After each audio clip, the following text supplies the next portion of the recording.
For centuries, it's been a virtual black hole for hundreds of ships and planes.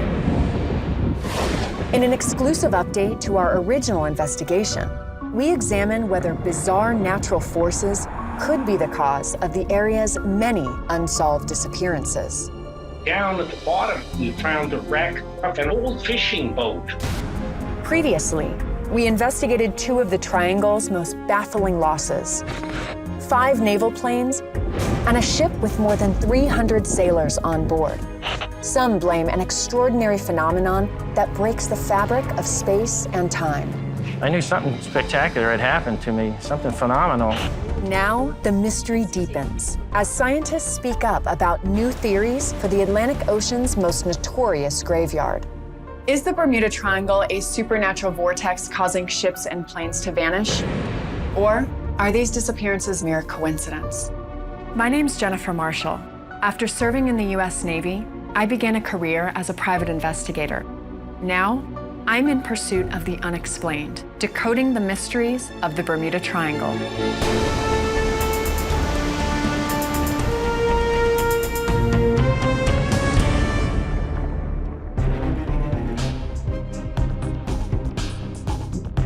My time in the U.S. Navy led me to want to investigate two of the most perplexing mysteries of the Bermuda Triangle.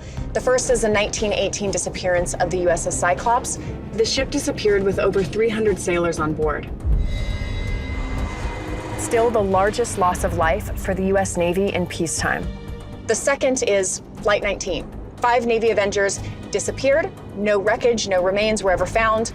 Hours after those planes disappeared, a search and rescue plane was sent, and that plane disappeared as well. I'm on my way to meet with fellow Navy sailor Jordan Hunter. He called me in to investigate new scientific evidence that may prove how objects can travel through space and time in the Bermuda Triangle. Jordan. How you doing? How are you? Pleasure to meet you finally, Jennifer. Yeah, pleasure to meet you in person. Welcome to Miami. Not only is this one of the channels where a lot of ships leave Miami, but that over there is the beginning of the Bermuda Triangle. My passion for the Bermuda Triangle started when I was training in the United States Navy, doing search and rescue. And now as a civilian, I dedicate my time not only to bring people home, but also helping solve some of the mysteries of what happened in the Bermuda Triangle. I was interested in coming down because you said that you have people that we can interview. Yes, and I'm super excited for you to meet them. The Bermuda Triangle is full of mysteries. I'm very excited to get to the bottom of it. You know, it's a lot of theories out there. Jordan is a great guy. He was a rescue swimmer, which is one of the hardest schools in the Navy. He went to SEER school where you learn how to survive and resist if you're captured. So to be partnered with him, no complaints. This is a really intriguing case. There's supposedly around 300 ships and 75 aircraft that have gone missing in this area. I just want to know why these things have happened in the Bermuda Triangle. Is it realistic or is it just clever manipulation of statistics? I guess we'll see. Maybe it's just aliens.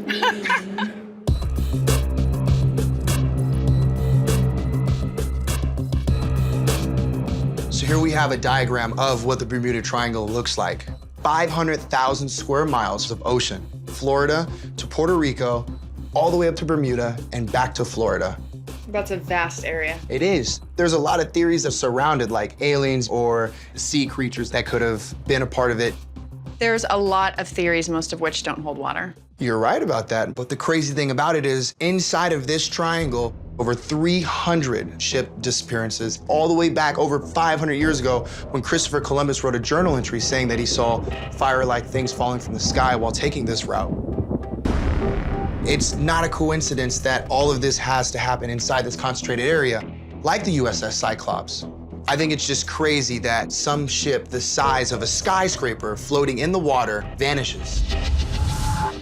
That's what's frustrating. There's not even a call for help, nothing. Just like Flight 19. This was a routine flight from Florida into the Bahamas on a training mission for 5 aircraft. Their last known flight path was going to one of the islands off the coast of Bahamas. But this is an area prone to storms, to be fair. It is an area prone to storms, but it's not a coincidence that all of this happened inside this concentrated area. I believe that the perfect storm is taking aircrafts and ships through another dimension into the abyss. A storm sinking a ship makes sense, but a storm sending a ship into another dimension? I'm curious to see what new evidence supports this idea. There's a pilot by the name of Bruce Gernon has actually survived flying through the Bermuda Triangle in what he believes was a time warp.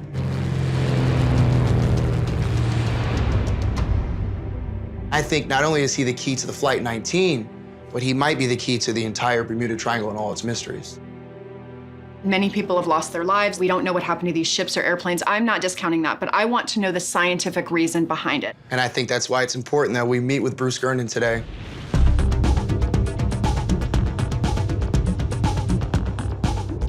You know, growing up, I would hear about the Bermuda Triangle and think, I'll never fly through there because I know if I fly through there, I'll disappear. You just disappear, and you get this like, oh my, as a kid, you're like, I don't want to disappear here, you know, you don't know about it. And I think that's why the Bermuda Triangle to this day is still one of those mysteries that's like, why can't anybody solve it?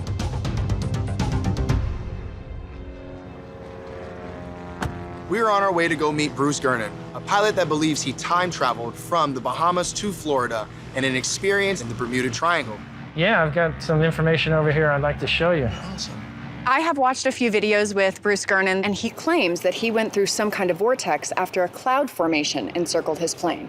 We departed Andros Island in the Bahamas on December 4th of 1970. It was clear blue sky, except this strange cloud here was hovering about a mile offshore. So I flew right over it. It looked harmless. You had talked about how it formed into what you thought was a vortex. Right. So it connected on the bottom first. And then you can see there was an anvil head here and an anvil head here. And that's when the circle started to form. A perfectly horizontal tunnel. Can you talk us through exactly this moment then? I could actually see the fabric of space and time changing when these strange lines instantly formed and they were rotating counterclockwise. And the wingtips scraped the edges of it. Now the diameter's only like 30 feet. You see this gray The fog yellow area? grayish fog Yeah. area. Mm-hmm. That's what I call electronic fog. How would you explain the concept of electronic fog to someone who's not a pilot and doesn't have a science background? It's similar to other fogs. What happens is if it's strong enough, your electronic and magnetic instruments quit working. My compass was slowly rotating all by itself.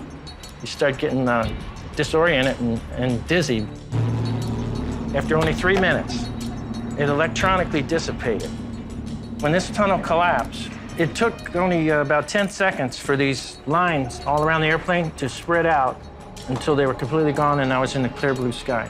I knew something spectacular had happened to me, something phenomenal. And when I landed, I looked at my watch and the flight was only 47 minutes.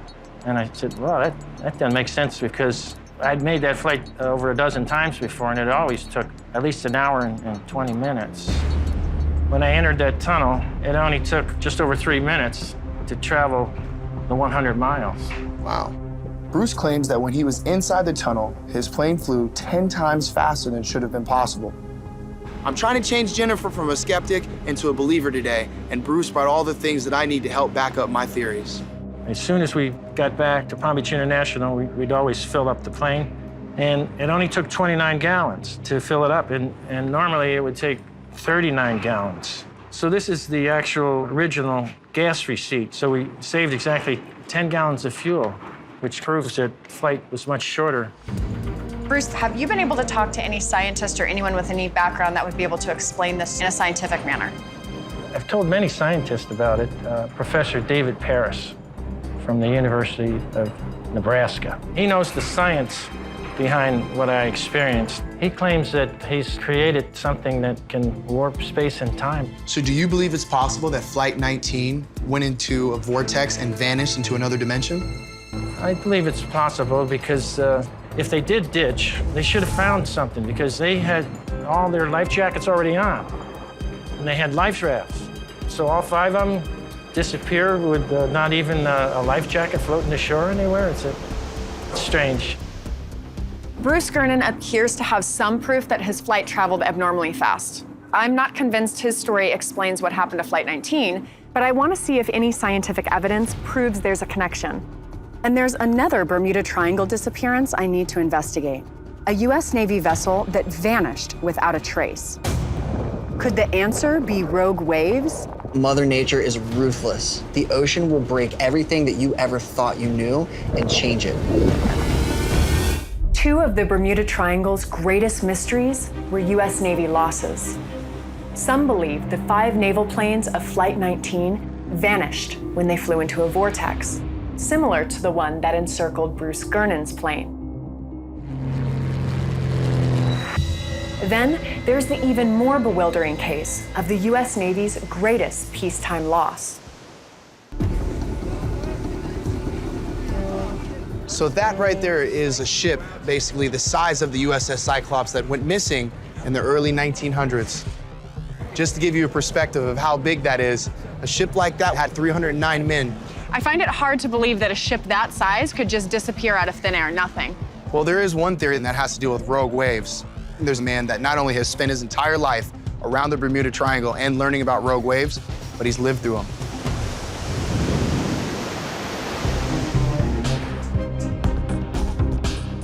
He's a surfer, diver, water enthusiast. Dalton Smith has spent a lot of time not only around the water, but he has survived and has evidence that rogue waves are not only real, but happen more than we think. What is a rogue wave? So by definition, a rogue wave is an open ocean surface wave that is 2 to 3 times or bigger than the surrounding waves. So if you've got a 10-foot swell and a 30 or 40-foot wave rolls through, that's a rogue wave. They're very unpredictable, very random, and they don't have rules. Historically in the Bermuda Triangle, one of the theories has been that a lot of these ships have gone missing because of rogue waves.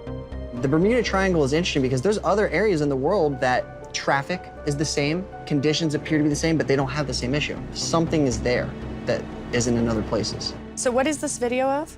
So this video is an experience that I've been through with very abnormal waves. I'm surfing, and before I know it, I'm in a position to where I see this massive wave. It went from 4 to 6 foot to closer to like 8 to 10 foot. And then the whole wave shuts down, as we call, and then I go down. And this is a long beating. You see how the screen's black? The camera got oxygen deprived. That's how deep I got pushed down. So at this point, I don't think I can make it back out. And right there, I'm swallowing water, getting sucked under. I still have nightmares about this. Oh, God. Please don't get it. And at this point, people are coming up the beach because they saw what happened. So right here, I just drop my board and I collapse.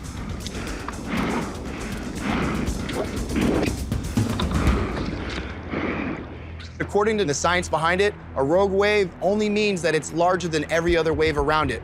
I do believe that cargo ships, cruise liners, and even aircraft carriers could be taken out with the right size rogue wave.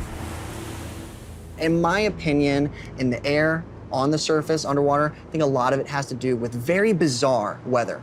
That environment, that triangle, those 3 points falls within Hurricane Alley, whether it's planes running into these microbursts or if it's a ship hitting a very strange freak wave. Mother Nature is ruthless, and the ocean will break everything that you ever thought you knew and change it.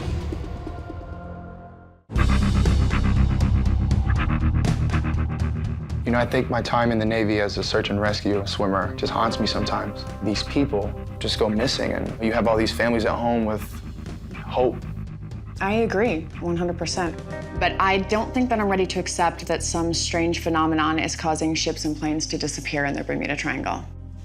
So, my research on the Flight 19 disappearance does not support the idea that they were caught up in a vortex like Bruce Gernon claims he was. During their flight, the planes encountered bad weather, and their flight leader, Lieutenant Charles Taylor, somehow got so disoriented, he actually believed that he was flying not over the Bahamas, but hundreds of miles off course over the Florida Keys. So, to head back to Florida, he directed the squad to fly northeast, which eventually led them out to the open ocean, which means they probably ran out of fuel and eventually crashed. The question is, how did he get so disoriented? Both of his compasses malfunctioned. How did that happen? What caused that? There's evidence the area is magnetically active from all the magnetite on the ocean floor. Also, Flight 19 and Bruce Gernon's flight both experienced very similar weather patterns. Flight 19 happens December 5th, Bruce Gernon's flight happens December 4th, almost 25 years to the day.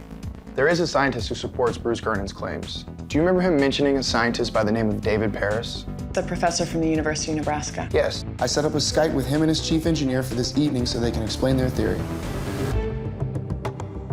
David Paris, the university professor who believes that Bruce Gernon's flight warped space has agreed to demonstrate some of his theories. David, Kyle, thank you so much for joining us today. We just want to ask you a few questions to try to understand the story that Bruce told us from a scientific perspective. Can you tell us a little bit about yourself and your credentials? I am a professor of meteorology and astronomy and 8 other science subjects. So what happened to Bruce Gernon on his famous flight? Is there such a thing as electronic fog, as Bruce claims? It's ionized air. Tremendous amounts of energy constructed inside the clouds. So if an aircraft gets close, the ionized air will attach to the aircraft and the pilot will not be able to see out the windscreen. When he flew through 2 thunderstorms, they actually generated a field, a bubble around his aircraft and ejected him out towards Miami Beach. Do you believe that Bruce Gernon actually time traveled as he claims he did? What we believe is, based on all the evidence, is that it was an actual space warp. Basically taking space and compressing it so that you move an object from one spot to another spot without increasing velocity. Nature has done this in the past, and we have records of pilots from World War II all the way to present. Flight 19 may have encountered this phenomenon. We don't know for sure because they're lost. With Bruce Gernon, he went through this and he popped out.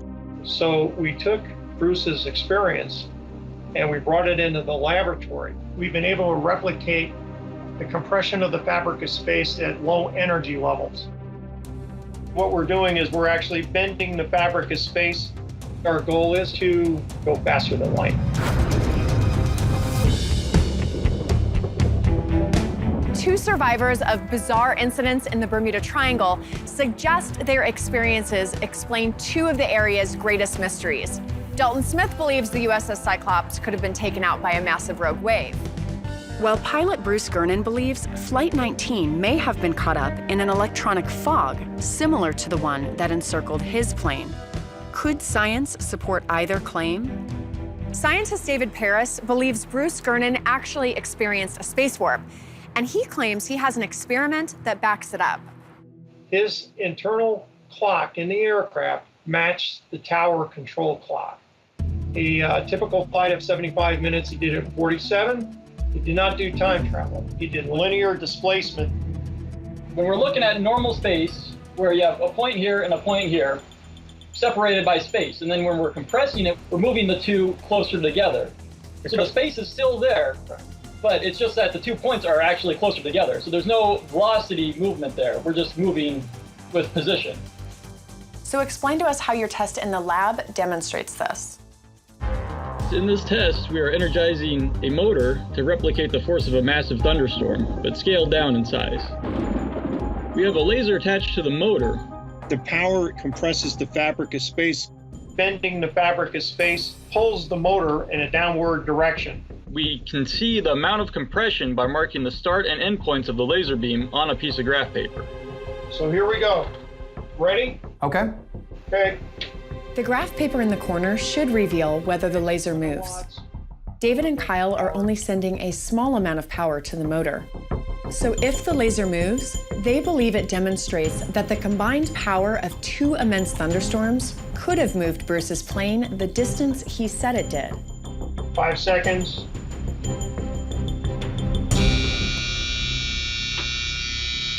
Okay. Here's what we're looking at after running the test.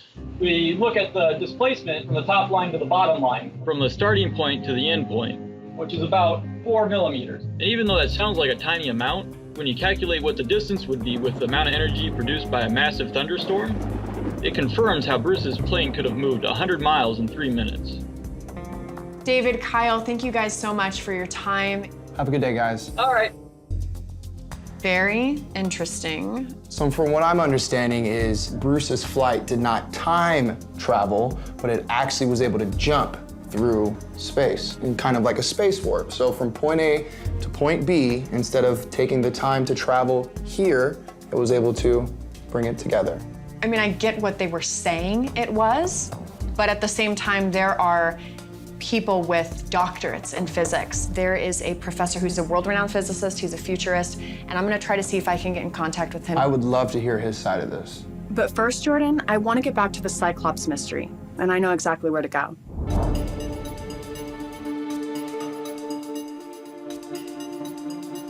The USS Cyclops disappeared in the Bermuda Triangle in 1918. I've called on some old friends to get the US Navy's opinion of what happened.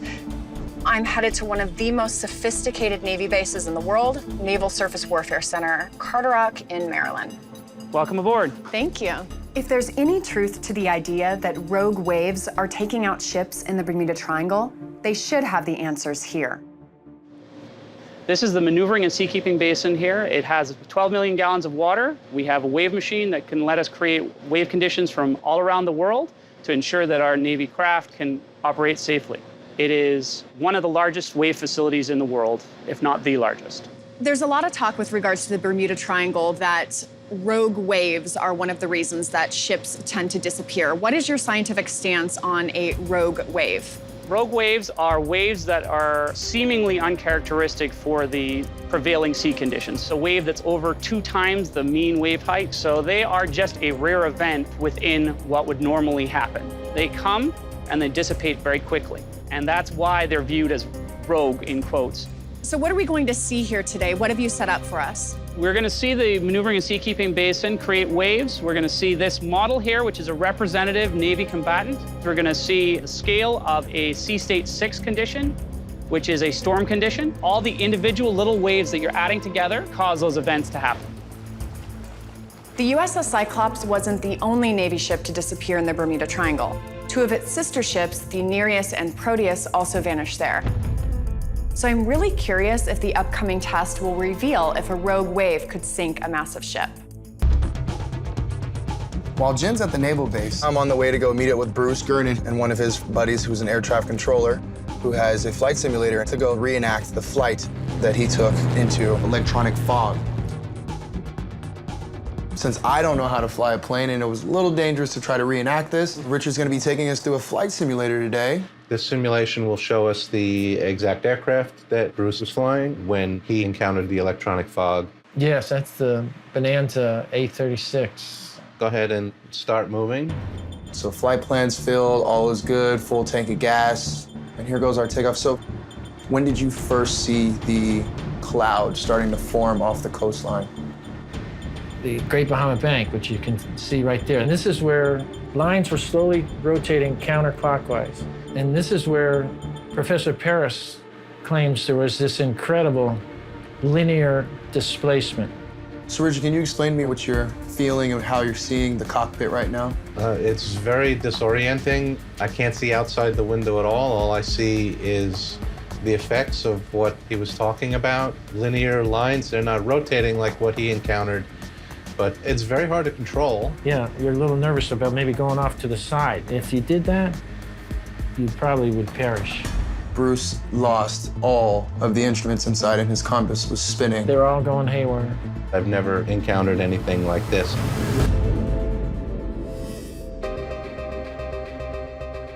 The US Navy is setting up a test inside their indoor ocean wave tank to see if rogue waves could have sunk the USS Cyclops.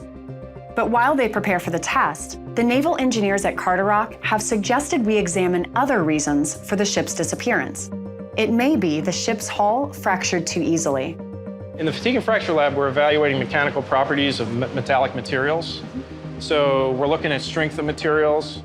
So the USS Cyclops was produced in an era when riveting was the prime manufacturing method for ships. Welding wasn't a common practice for ship structure hulls until World War II. So any rivet popping or seams that weren't completely sealed would result in seawater getting into cargo spaces. The steel used to build the Cyclops isn't the only factor we need to look into. One question Jordan had about the Bermuda Triangle is how magnetism affects compasses. Hi. So we're headed over to the Magnetic Fields Laboratory. Stephanie, nice to meet you. And I'll be able to talk to physicists and see if this theory holds any weight. Wow, this is amazing what you guys have here. Thank you. It's a facility completely unique to the entire United States Navy. We here at Carteret are charged with predicting, measuring, and controlling the magnetic signatures of our Navy's ships and submarines. Now, one of the biggest theories regarding the Bermuda Triangle is that the magnetism interferes with the instruments on the ship. What do you say about that? When we look at the world magnetic field and you look at the Bermuda Triangle, It's really no different from anywhere else on Earth. A lot of scientists spend a lot of time understanding Earth's magnetic field. So we have set up an experiment that we can show you how if we adjust Earth's magnetic field, how a compass would react. If magnetism could cause compasses to malfunction, could that explain how a ship like the Cyclops or the planes in Flight 19 met their end in the Bermuda Triangle?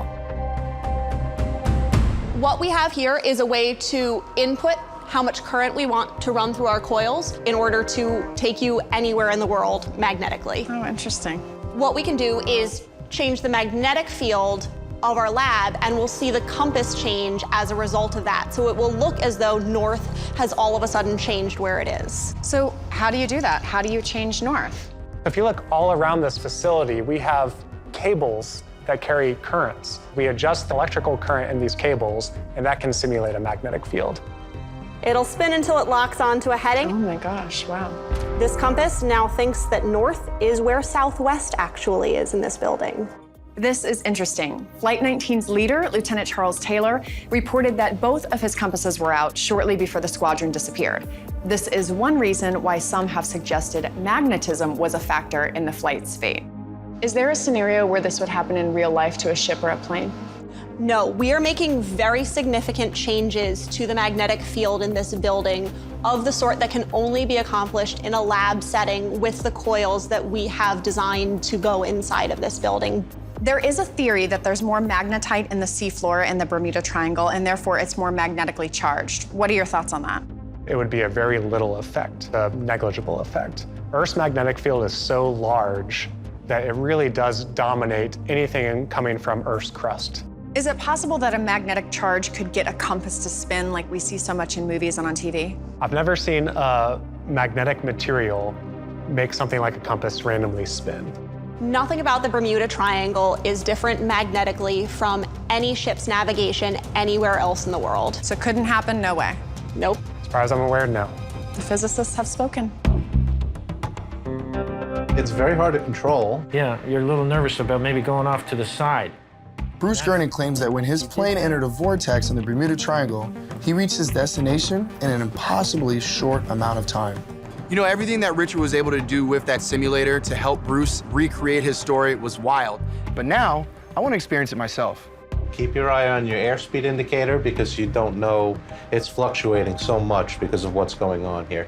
And then watch your altitude. Okay, so now you can see. I start to see we're going down. Pull back, pull back, pull back. Oh, man. Now you're headed right towards the water. Okay, so we need to go the opposite way. You were flying like this the entire time. Well, not as shaky, but... Right, no. Could you explain exactly what the electronic fog is? When that tunnel gets tighter and tighter and tighter, this electronic fog is created that has the ability to affect space and time. So it should take 35 minutes to 40 minutes from 100 miles east to get to Miami. So a flight that took 3 minutes and 20 seconds to get there, how could you explain something like that? I couldn't. I don't think I've ever seen anything maneuver that quickly in that amount of time. The disappearance of the USS Cyclops helped fuel wild theories about the Bermuda Triangle. The naval experts at Carderock dispute the claim that the area is unusually magnetically active.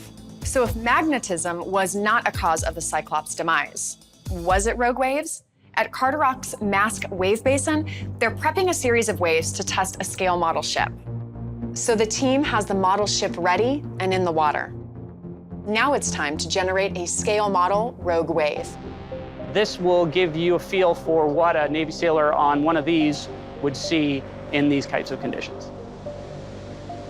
It's so interesting seeing this on a smaller model, because I've been on it, but to actually see it from afar is different. Yeah. Oh, look, wow. Yeah. So this is a ship, it's right in stern quartering. You can see it start to roll in that large wave, and it's actually what we call surf riding is when the ship starts going the same speed as the wave. And that's a very dangerous thing on ships. And some of the water is even getting topside.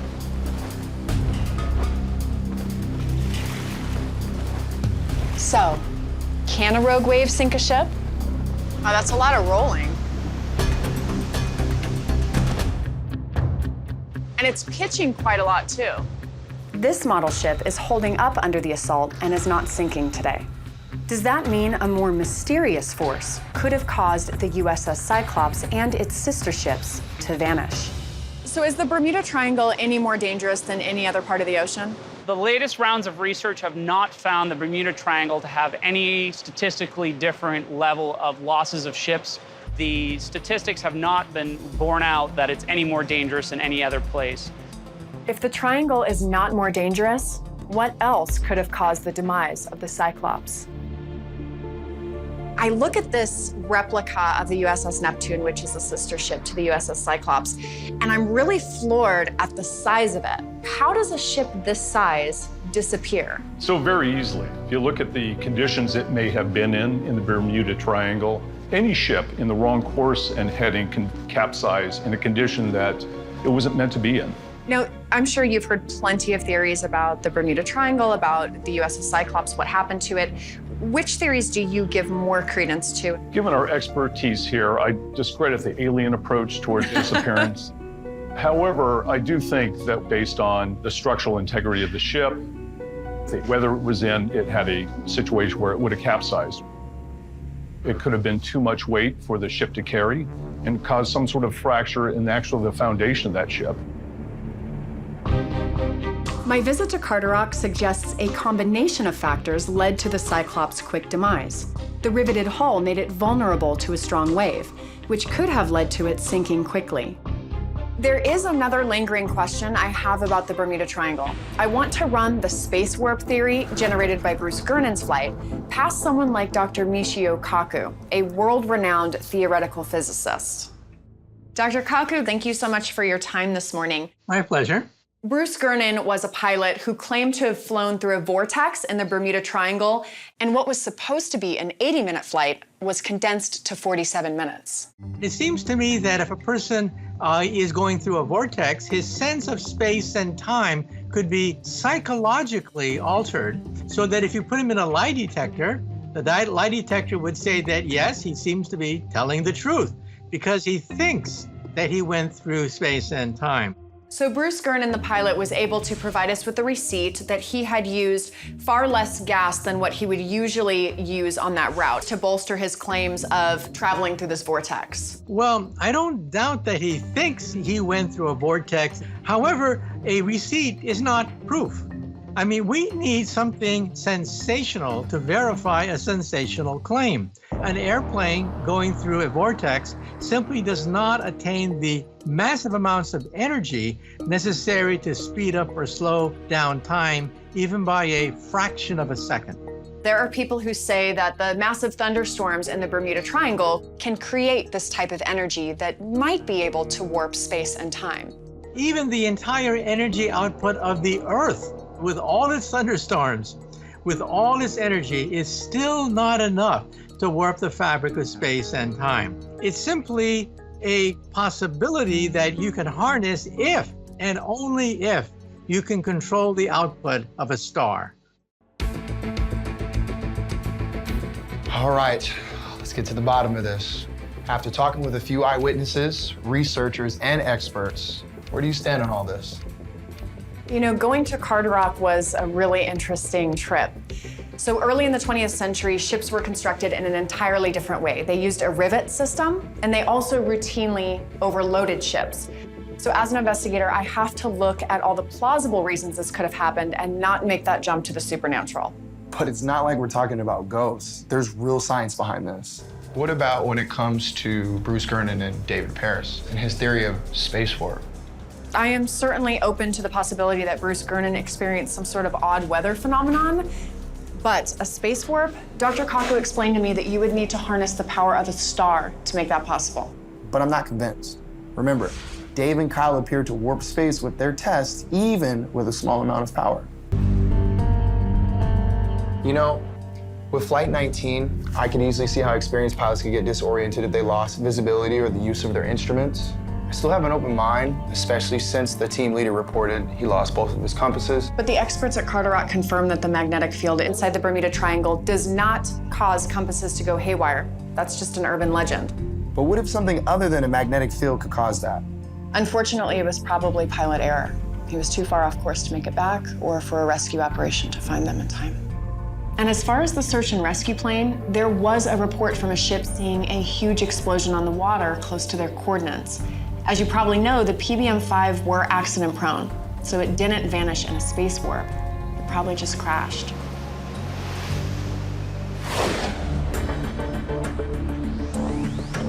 Since I last spoke to Jordan, other theories supporting the Bermuda Triangle mystery have surfaced. Jennifer, hi. Hey, how are you, stranger? What's up? I know the last time that we were together, I tried to convince you on some paranormal theories about the Bermuda Triangle. Couldn't agree on the paranormal forces, right? But what if we could get to the bottom of hundreds of ships still going missing with natural forces? Okay, what do you got? I think we should look into whether or not giant whirlpools from the bottom of the ocean are pulling down ships like USS Cyclops and many others. Giant whirlpools. I found somebody that can help me back this up. A leading expert in this subject, Dr. Tom Illiff, a marine biologist and a professional cave diver, has something that we should look into. Professor, are you there? Sure am. Awesome. So now speaking specifically to the Bermuda Triangle, could a whirlpool bring down a ship? I have a lot of experience with the area around the Bermuda Triangle. That's where I do most of my research. Now, in the waters around Bermuda are coral reefs just below the surface called boiler reefs. And on a rough day, it looks like the water is actually boiling around the reef. There's numerous shipwrecks that have stranded themselves on these reefs and sunk. What actually may be called a whirlpool could be these boiler reefs. They have indeed sunk many, many ships. But are there actual whirlpools in the Atlantic? Whirlpools that I know of are those in the Bahamas. They're actually around caves known as blue holes, where water is sucked down in caves and then blown out. So I've been diving in these caves. One of them I've been diving in is called Atlantis Blue Hole. Down at the bottom, we found a wreck of an old fishing boat. So you have seen fishing boat, but what about a ship going missing and being pulled down? Problem is, these whirlpools, these caves, are not very big. I don't think that's the best explanation for disappearing large ships. Dr. Illiff, thank you so much for your experience and your expertise. Take care. Bye. So, a whirlpool can bring down a small boat. There's another natural force that may sink larger ships, and that's methane gas bubbles. So I got your email and looked into this. What's been proposed is if an explosive release of gas was triggered, the force could sink a ship that happened to be sailing above. Exactly. So could a massive release of bubbles really bring down a ship? Well, I took the liberty of contacting one of the world's leading authorities on methane gas bubbles to talk about this. Dr. Helen Chersky is a physicist and oceanographer at the University of London, and let's see if I can bring her in. Dr. Chersky, thank you for taking time for us today. You're very welcome. As you may have heard, Jordan wants to explore if methane gas bubbles could bring down a ship in the area known as the Bermuda Triangle.